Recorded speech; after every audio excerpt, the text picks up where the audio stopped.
got a few words for some of our brothers and sisters in the occupied zone. The chair is against the wall. The chair is against the wall. John has a long mustache. John has a long mustache. It's 12 o'clock, Americans, another day closer to victory. And for all of you out there on or behind the lines, this is your song. And welcome everybody to our Daily Gun Show. Come to you live every weeknight at midnight Eastern. For about an hour, we talk about guns. Got some different people joining us tonight. We've got Angelina joining from California. Thanks for jumping in. Hello.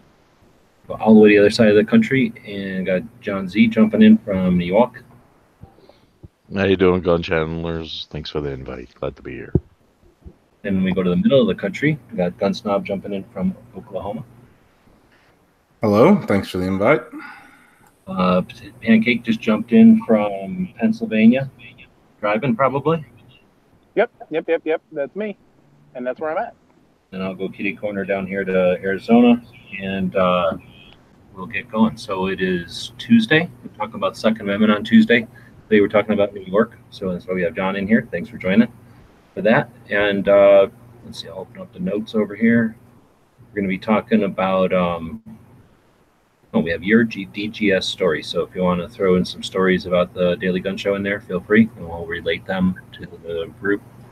We're running this live on YouTube like we do. Then we'll simulcast it over at gunchannels.com, where we're watching the comments coming in. And I don't know. Besides that, anything going on that we want to talk about before we dig into the show? Nothing for me.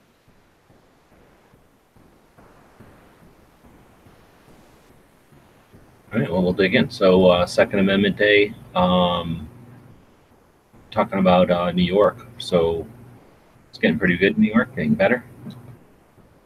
No. The left is still moving left. They still support the wackadoos who have lost their minds over the last 2 years. And people keep voting them in to support those that are higher than them. So you have people in New York trying to get out to this very day because they see that the blue's just getting a heavier blue. So yeah, there's no return. Right on. So what's it like in New York? We've talked about it before on our Second Amendment Tuesdays, having somebody just kind of read off of Wikipedia, but it's pretty much of a hassle. It's difficult, if not impossible, to get licensed, I guess, to own a firearm in the city. Yeah, they do everything that a common sense person reading the Bill of Rights and the Declaration of Independence would say these are infringements upon your rights to have these or do these things. And they make it almost impossible for anybody to afford to protect themselves and their families and those around them. And it's getting more expensive. So can you only imagine, really, literally the rich only will have access to those freedoms, which obviously they take for granted, but the regular average Joe and really has no chance of getting into it. And of course, the people who retire from law enforcement are pretty much the only ones getting even the right to carry after they retire. So yeah, it's one big infringement right up, you know where it goes. And this is specifically New York City or New York State entirely? New York City, and unfortunately, New York City controls a lot of what happens in New York State because that's the big money maker. So when you see people like the nut job Dianne Feinstein, I know that nut job. The governor will be there clapping his hands, and so will the mayor of New York City. They all run in the same circles, and well, you know how it goes. You have your wackadoos in California running their government, and we have ours here. And thank God for those small areas outside of New York City that they got a set of kahunas on them, and they're willing to stand up against. But there's only so much they can do when the zombies who vote for them just keep going along because they're selling them a bill of sale, which they think means something, and it doesn't. I mean, it's so essentially New York City is like Chicago. Yeah. With like how it's like just the city has a super strict gun control, whereas the state might have something. I mean, I won't say like amazingly better, but a little better. Yeah, it's definitely better when you get out of New York City, but they still have their downfalls. But you have people in upstate New York and Long Island who continue to fight the good fight. But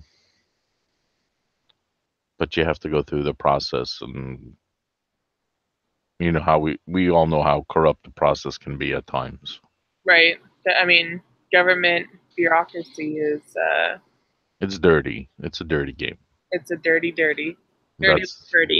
Yeah, that's why people when people go vote, they either have the right conscious mind to go vote for the right reasons, or they just go in line in succession with the rest of everybody else. You know, like the birds, the pigeons, or whatever, they all fly in the same direction. That's the zombies. They fly in the same direction. They call that birds of a feather, right? Birds of a feather flock together. Yeah. All right. So just for I guess for those who are unsure, just a real simple rundown. What can you possess? You know, you, John Z, common citizen in New York City. Well, I could possess anything. The problem is they make it impossible to go through the process to be able to afford it. And after you've paid out almost $1,000 worth of your cash and time to have no guarantee because it's a May issue, right? And there's no guarantee you'll have it, and it could take up to 12 months. You wasted 12 months of your life, 12 months going back and forth, talking to investigators, filling out paperwork. There's just a lot of back and forth and a lot of money out of your pocket for someone who actually does want it. They can't afford it. I mean, you're backing yourself up on your other bills to get it, and that's not fair. Basically, what he's saying is they're taxing a constitutional right. Right. I got a question that Angelina kind of made me think of. She said it's kind of like Chicago. So I hear Chicago doesn't have hardly any gun stores or gun ranges. What is that like in New York? Is there any gun stores or gun ranges? Public? There are 2 in New York City. Wow. Yeah.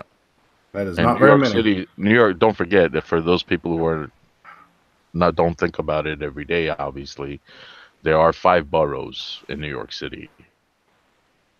That's 5 major metropolitan areas. That's a lot of people. And a lot of infringements from the government.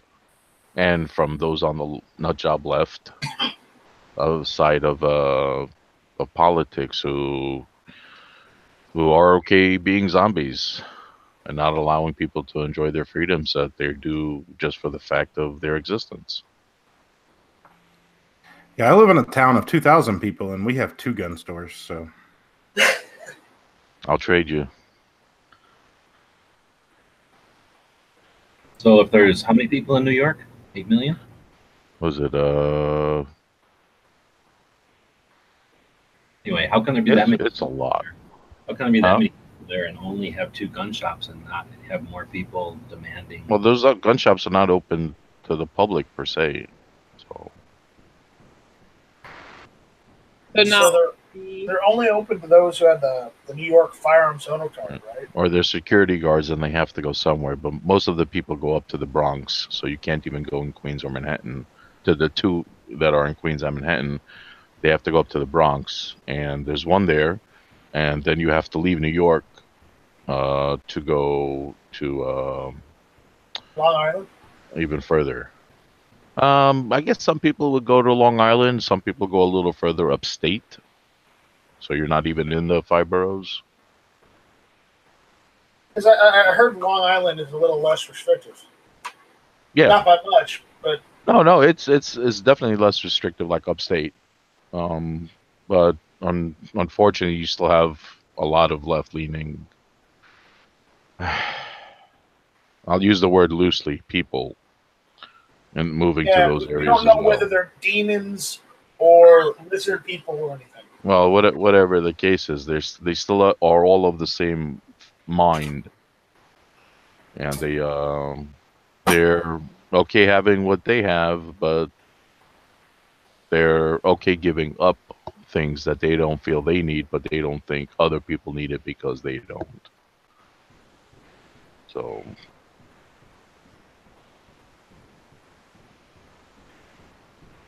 All right, well, so we're talking about it a little bit, but it'd be interesting to see what kind of, we never really talked about what kind of pro-gun organizations might be centered in the city, what kind of efforts there might be to change what's there. So we can look at that next time around. Are you aware of anything like that you can bring up right now?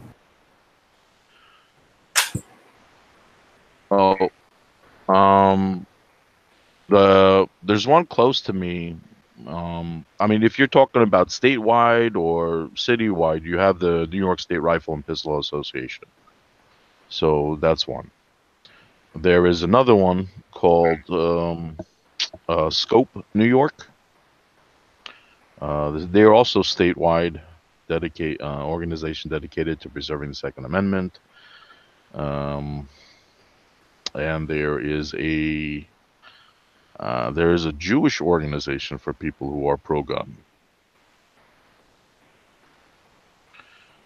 So there are quite a few. I mean, you don't really see or hear anything about the NRA in New York. They've had a few, whatever, upstate, but NRA was no show. GOA was at one of them, I believe. And as far as I'm aware, those are the only ones, but I'm pretty sure there are quite a few others on Long Island and upstate that are only in those areas.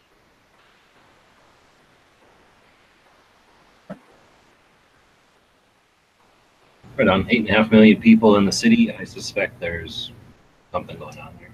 So maybe we'll dig into that one day. Try to figure out, see what kind of positive stuff's happening there. Give them some.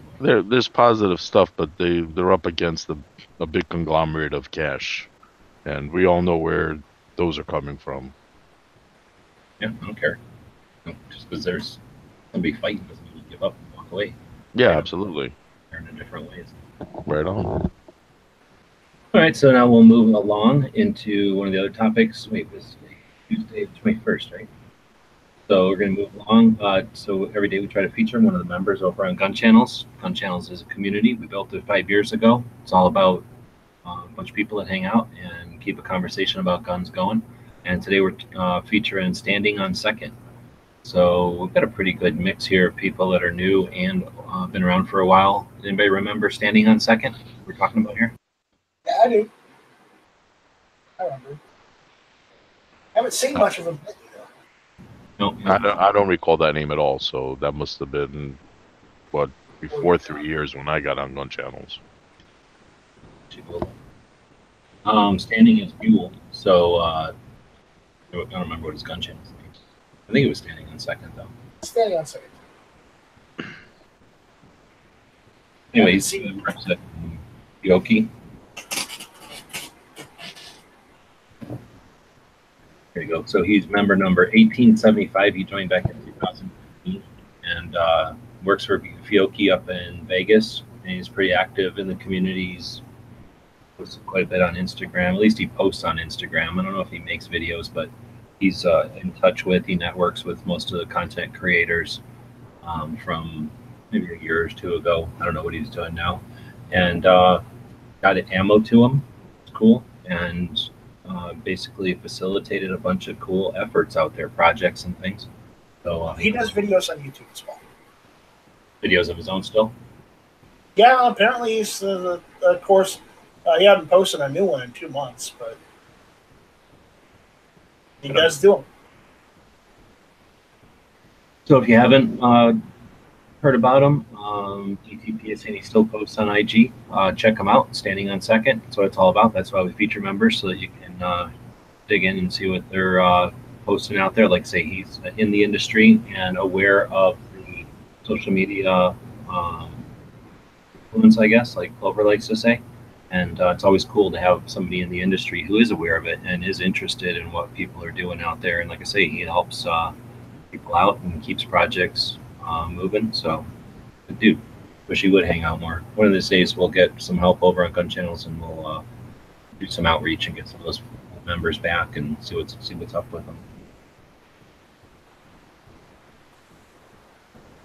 All right, so I guess we'll dig into the next topic, which is nothing. So, come up with a topic, and while we're doing that, I'll move this over to here, and we can screen share that screen. Oops, after I move my secrets out of the way. And we'll go over to gun shop of the day. So every day we try to feature a gun shop. It's one of the reasons we do the podcast on a daily basis. Oops, I guess I have to screen share. So we're doing this visually. So if you're listening to this in the future, go back and watch the show over on GunStreamer or guntube.org or over on Gun Channels. And you can see what we're talking about here. But this is a gun shop in Tennessee called Carter Shooting Supply.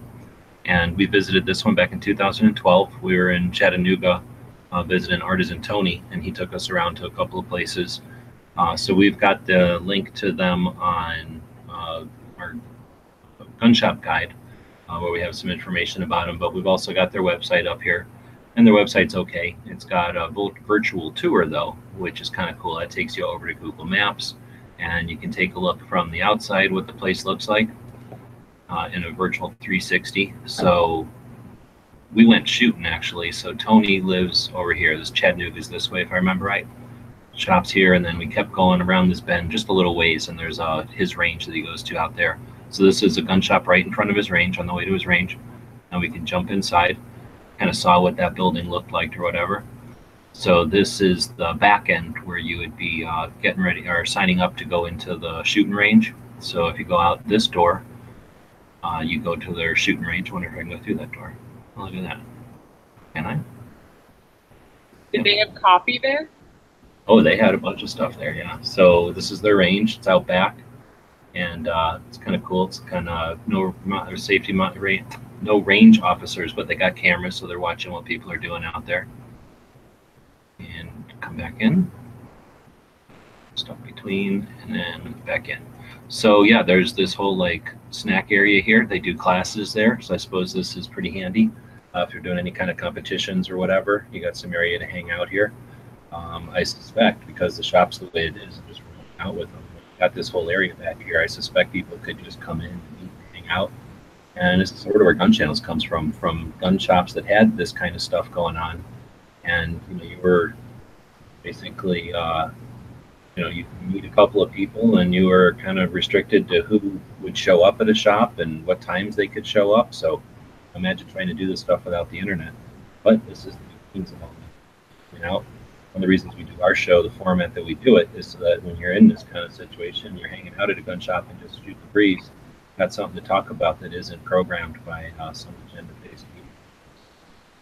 So if we walk up and down the shop, you can see it's sort of laid out in a long way. The shelves aren't so high that they can keep an eye on everybody in the store, but they don't have to crowd you. There's only it's a nice long section there for the employees. I think it's laid out pretty well. I actually bought a sword here when we were here. I had a sword hanging up over here. Nice. Yeah, neat little shop, and super friendly. And like I say, it's a neat location too, being on the road between town and the range. There's a big lake or river or something out here too. I imagine people probably going out there doing their thing, stock up on supplies or just come over. Is that a helicopter?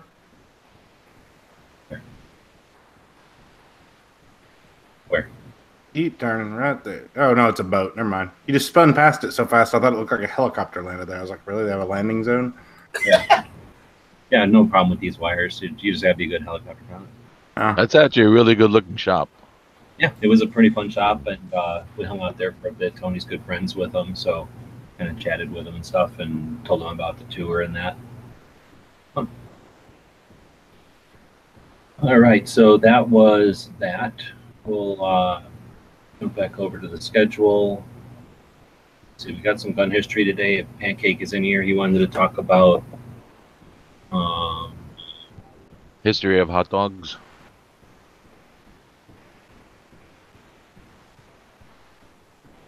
Oh, thanks.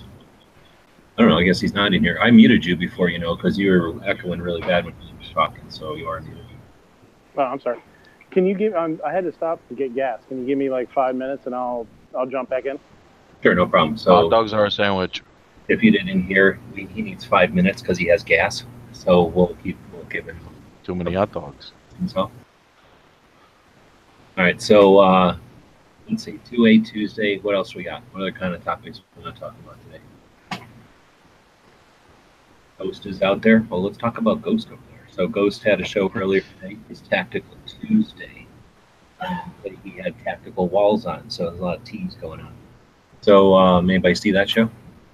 Yes, I did. I watched most of it.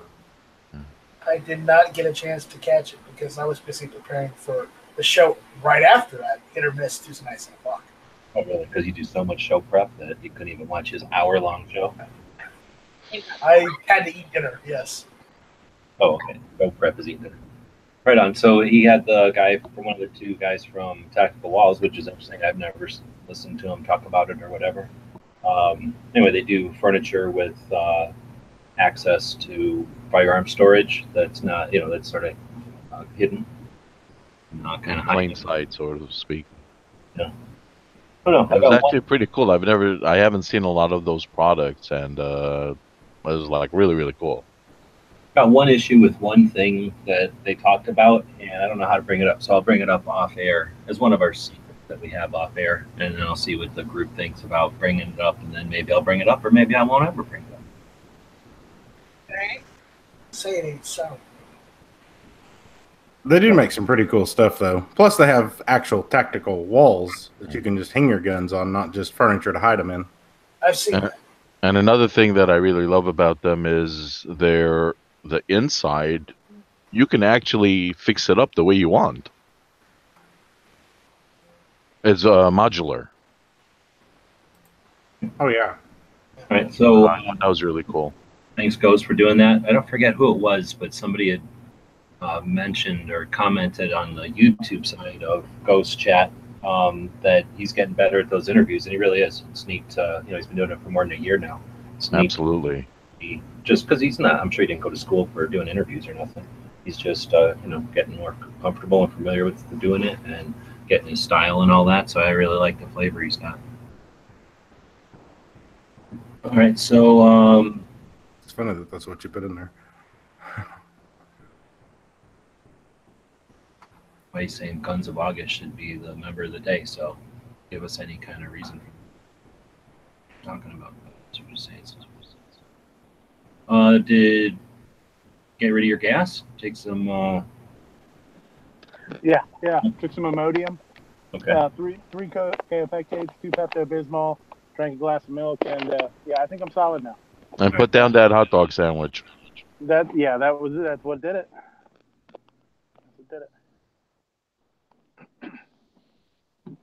So basically, we have a couple of things today, or is it just a couple of things, or one thing for our anniversary?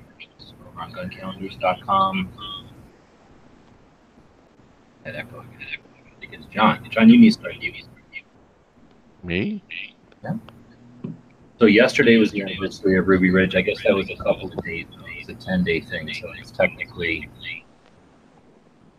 There we go. Technically, still the anniversary. So is that what you wanted to talk about, Pancake? I just thought it was super interesting. Yeah, I mean, I've looked into it before, and I didn't realize it was the anniversary of it. So when you did your video today, I kind of, went back and started reading some stuff up on it again. It was a real mess, man. It was before Waco, and kind of the same, sort of the same thing, you know. Something very small turned into something huge and very unfortunate. Which Ruby Ridge led to Waco, which also led to the Oklahoma City bombing, too. Yeah, the same guy that was in charge of the ATF at Ruby Ridge was also at Waco. And it did prompt a whole lot of change, that's for sure. But, yeah, it was just it was an interesting topic, I thought, to talk about. And I know I really think G's opinion on it would probably be really interesting, you know. So I thought it'd be fun to bring it up. I would think most people kind of know of it. And I don't know if everybody out there knows exactly what it is or not, or what what it was. I don't know if you want to, G, if you want to give it a rundown or what you want to do. Well, I'm no expert or nothing. I just aware of what's around. Sorry. So he's on a phone, so it's easier for us to mute him, I think.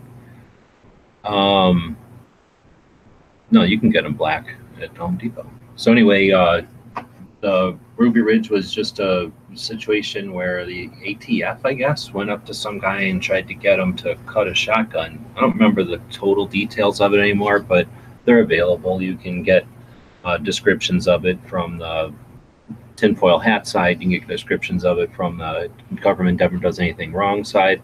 And then you can get the transcripts from the various testimonies and stuff. Yeah, it was pancake, John. Anyway, so it was a situation where I think they thought he was a racist or something.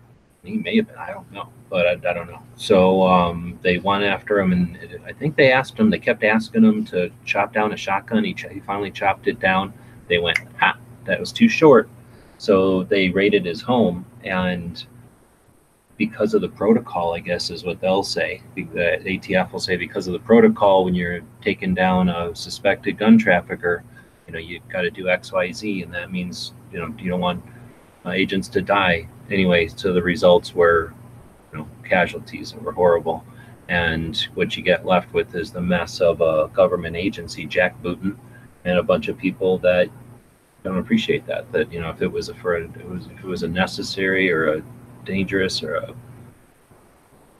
real bad dangerous part of society or something, but this was something they went out and picked at something until they found a reason to go after them, and then did it in an abusive and infringing way. I don't know if it's infringing, it's a bad word, but a jackboot way. That's what I know. Yeah. What's kind of funny too is something that it sort of ties into something that's kind of happening now too with the red flag laws.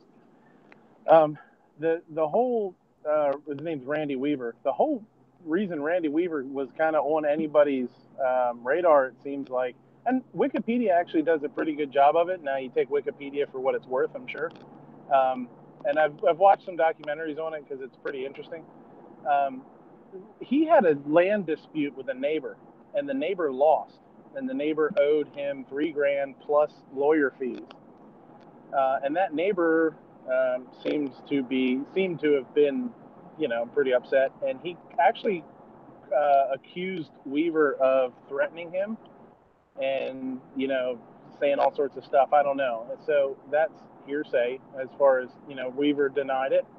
But that's what brought the feds to Weaver's place. They realized he had a cache of weapons, and they got super interested in that. And then, he ended up selling a sawed-off shotgun to one of the agents, and that sort of lit the fuse. They set a court date. There was a mistake, and they realized that he didn't show up. There was a mistake in the date. So they issued a bench warrant. Now, the bench warrant, the judge even said, well, I'm going to issue this bench warrant, but I'm not going to send anybody out to take him or whatever, arrest him, because there was an incident with the date. Let's wait and see what happens. Maybe he'll show up for the next date. And he didn't.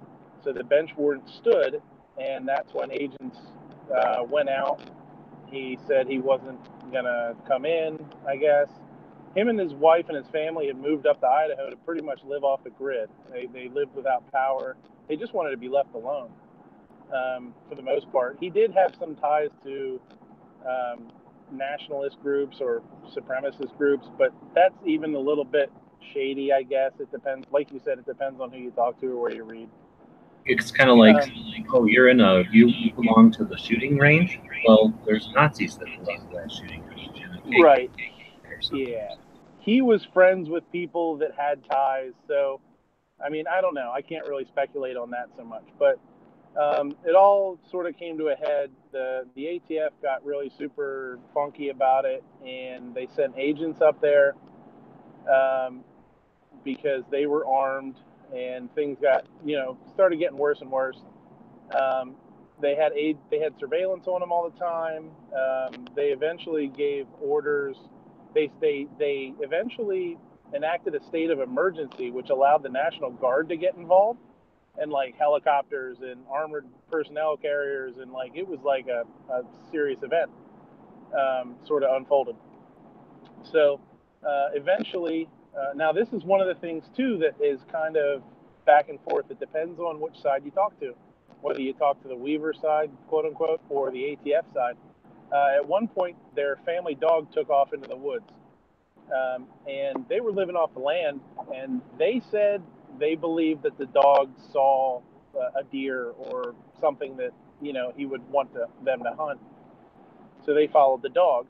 The ATF side says that they heard them, or they heard an ATF or a vehicle start, and that's why they went off into the woods. I don't know. But they ended up running into these 3 ATF agents in the woods that were armed, and a gunfight ensued. One of Randy Weaver's friends was killed, and his son was killed. His son was 14. So they say that the dog came out of the woods, saw the ATF agents, and that they shot the dog, and then the son shot the agents. One side says that, one side says the agents, the son shot first. It's, I don't know that that'll ever be settled. That probably will never be known, but that really set it off. That's like a split hair. The result is still that an agent shot a 14. In the back. He shot the kid in the back, too. That's right, on his own property, after shooting his dog for a half an inch gun barrel that the guy never even wanted. Right, yep. So that led to them, the ATF they brought in snipers. They said they eventually said that any man that was armed was a viable target, and they were allowed to shoot on sight. They had a sniper that took a shot at one of the friends, missed, took a second shot the friend through the hand or something when he was entering the house, and it went through that guy and killed Weaver's wife while he was holding his 10-month-old daughter in the doorway. So this sniper took a shot, hit the target, but the target was in front of he happened to be in front of Weaver's wife, and she was killed.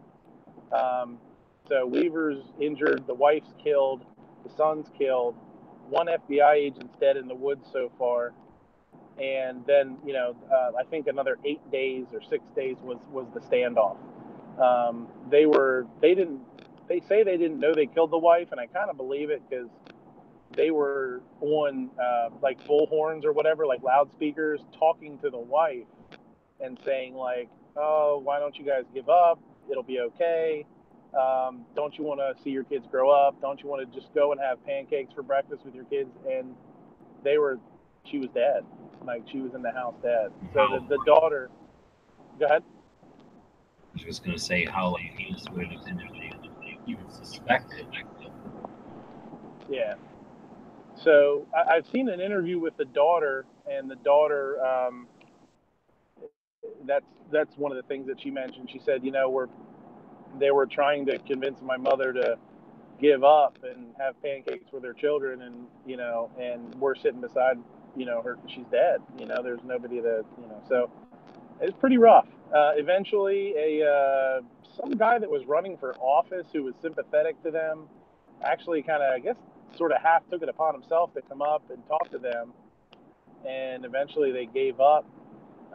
Weaver was never charged, and his friend was never charged, I don't believe, with any kind of murder because of the agent. So there's a lot of weirdness, too, that goes on where they're like, well, okay, there was not enough to charge these guys with murder, so what really happened? You know what I mean? So that's kind of the lowdown of it. It's a crazy thing. And, you know, it kind of sparked my interest when you brought it up today with all the red flag stuff, where it all started, for the most part, with some neighbor saying, well, this guy's a nut, this guy's crazy, this guy threatened me, and sent the cops up there, you know, and he said, I want nothing to do with anything. You're not, you know, I did nothing wrong, and it escalated from there. So it's kind of relevant, man, you know. So, Yep. I think it's important to talk about these things, not just to pick at a wound or to pick at a wound or poke at a sensitive spot, but to remember the bad stuff as well as the good. So we don't might be blinded. Government isn't always perfect. It's not always evil, but I don't believe that this was necessarily a bunch of people that said, let's go kill innocents today. But there's a procedure, there's a bureaucracy, there's a set of rules or whatever that don't always work with real life and organically. So there's need to take responsibility for actions, and that works with government agencies too, right? So being aware of this stuff is important. People will tell us, why own any kind of firearm? There's no tyranny of government. What can you do? Well, you know, if you can keep them at the edge of your property so that they don't kill your wife, that's one thing you can do with an AR-15. But hopefully we also be aware of these things so that don't allow tyrannical. One other thing too, in the chat there, somebody, I don't know who it was, I just poked over the chat. They said that Weaver was a ranger. In one of the things that I read, they said that the FBI, I believe it was the FBI or people in town that they talked to about him, like interviewed, said that he was a Green Beret, which he wasn't. But that actually got the FBI to sort of ramp up their actions against him because they thought he was trained military or whatever. So there was things that made, you know, the FBI or the ATF or whatever you want to say, sort of begin to ramp up that they really didn't need to. You know what I mean? Like it was a damn misdemeanor. It was a misdemeanor firearms charge. And this guy didn't show up, and he, you know, and it turned into this. You know what I mean? So, well, really, it's not a misdemeanor. The federal felony, alter a firearm. Yeah. So, but that's the problem. So half an inch of shotgun barrel can turn into a whole bunch of bad stuff. It doesn't happen every day. It's happened just a couple of times in the history of the country, but that's why we remember these things and talk about them. All right, so none of us are experts. There's lots of documentaries and research that's been done, and like I say, there's insight from both ends and from the middle. I think it's interesting enough to take a look at it. Like you say, there's levels to it, and there's always ways to draw conclusions from it all. Like you say, there's things change, and we're seeing some of the same stuff today with some of these laws, and these could be the results of it if we don't forget them. Well, you know, even the federal government admitted in this and in Waco a year later that they made huge mistakes in both of them. Even, you know.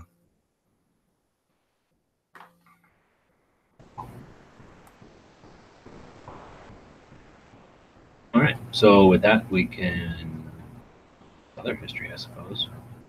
Where are we at with time? We're doing okay with time.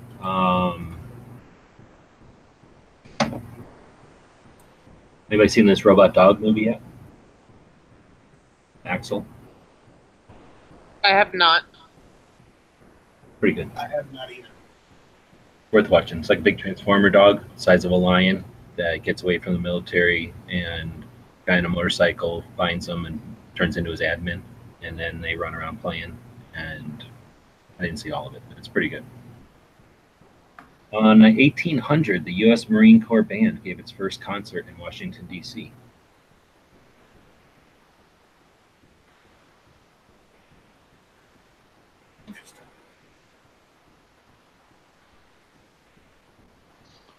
Today, in 1888, American inventor William Seward Burroughs patents the adding machine.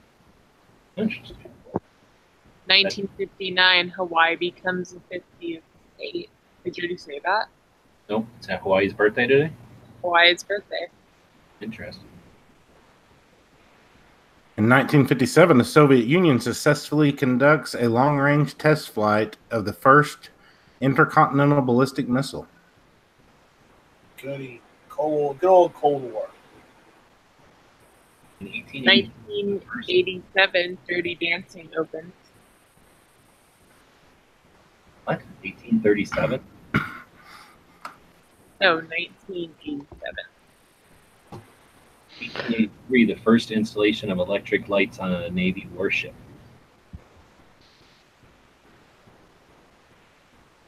In 1911. I'm sorry, go on. Oh, go ahead, John. No, after you. In 1993, NASA loses contact with the Mars Observer spacecraft. Okay. How about this one? In 1945, President Truman ended the Lend-Lease program that has shipped some $50 billion in aid to America's allies during World War II, which included firearms. Oh, yeah. And hopefully we're going to get some of that back. Right? Hopefully. $50 billion in 1945. That was probably a lot of guns. That was not only a lot of guns, that was tanks, that was jeeps, that was literally anything pertaining to military, vehicles, but guns were a big part of that. So I saw that and I'm like, why isn't anybody mentioning this? Putting corn chips or whatever, at least mute if you're gonna. Oh, sorry. After 5 years, the Russians jammed twice of America in 1968. Soviet forces in Czechoslovakia also in 1968.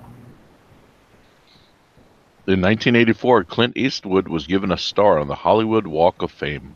Ooh. 1883, the trial of Frank James begins in Missouri. Also in 1883, an F5 tornado strikes Rochester, Minnesota, leading to the creation of the Mayo Clinic.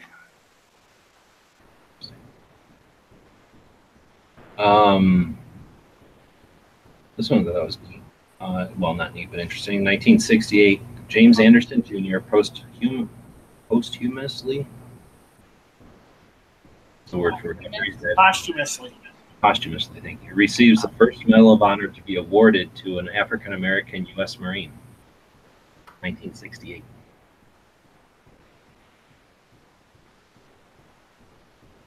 Awesome. 1989, the U.S. space probe Voyager 2 fired its thrusters to bring it closer to Neptune's mysterious moon called Triton.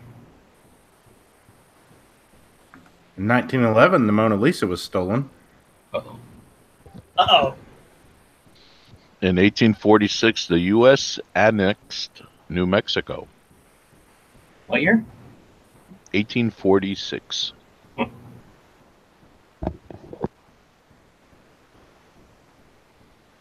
In 2003, my oldest daughter was born. Oh, man, that's that overshadows that also in 2003 caught Chemical Ali, number 5 on the list of most wanted Iraqis. In 1902, in Hartford, Connecticut, U.S. President Theodore Roosevelt became the first president of the United States to ride in an automobile. What year? 1902. Did you talk about what happened in 1814?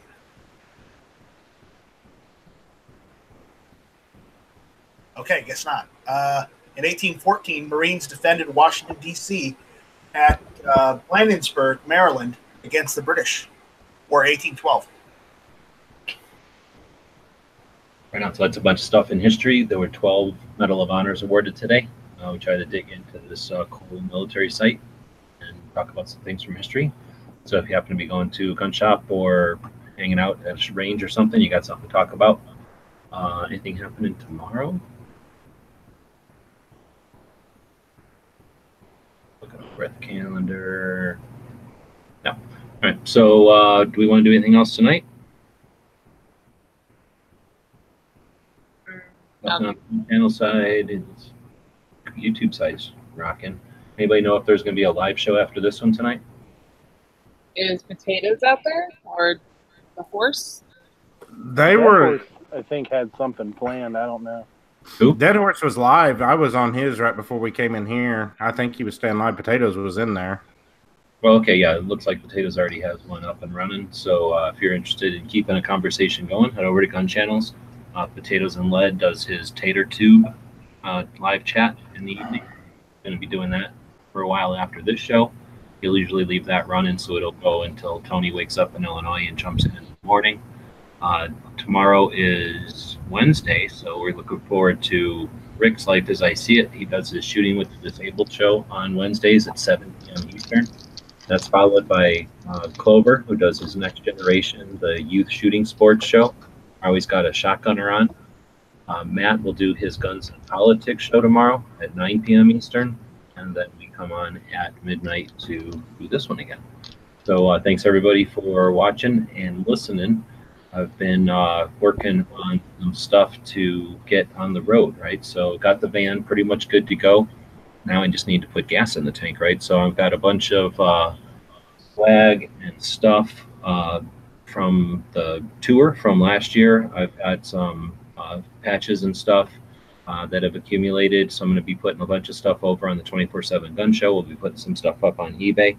So anybody that's interested in grabbing some stuff and helping to get us back on the road so that we can take this show on the road, as well as our other projects, for that. And we always appreciate the people that help keep us going.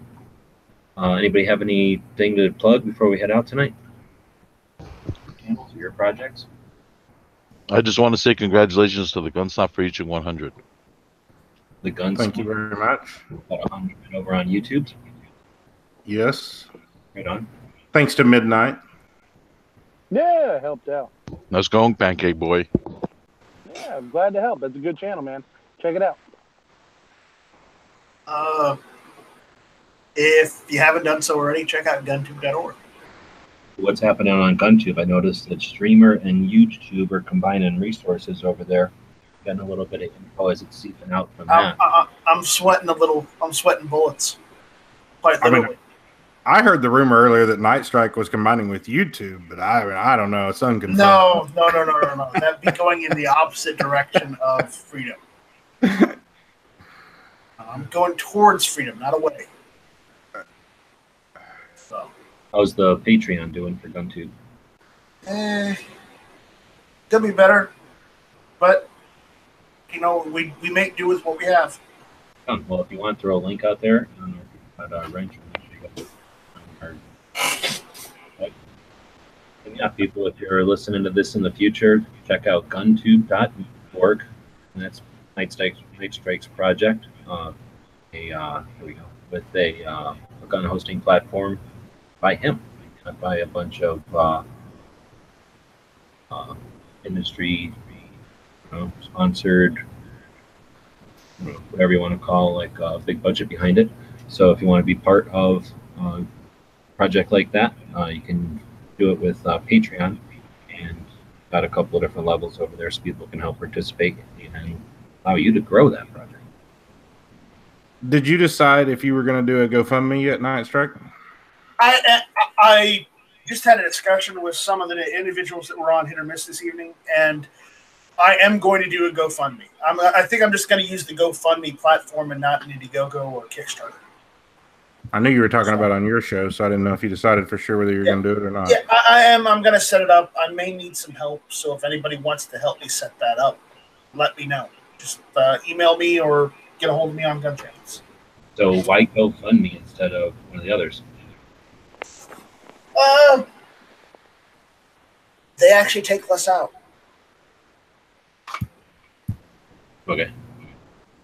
So okay, that's really the only reason, because I've used it before. It actually does work. It's just it's easy, a little easier to set up than it would be on a GoFundMe or Kickstarter or Indiegogo. Yeah, it's definitely a large platform, but to me it seems like the audience is more towards efforts. And it might work for yours though. You're not so much a product as an effort. So like a project with a goal. Right. Right on. Well, good luck with that, and we'll stay tuned. So if you get it going, of course, we'll be watching the links and we'll be spread them for you. Need to see a project like yours develop and prosper. All right, thanks everybody for joining us live. Looks like we got a quote over here to end it. Whoever wants to read it.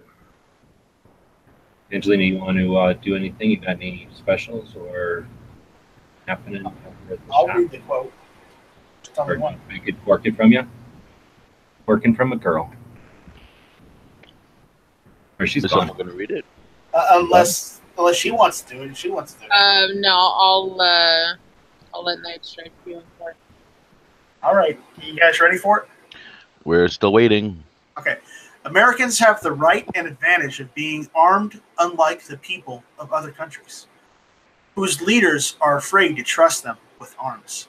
James Madison. The guys and gals of gunwebsites.com encourage you to take a CCW class every year, practice at least once a month, and carry every day. Thanks for watching gunwebsites.com.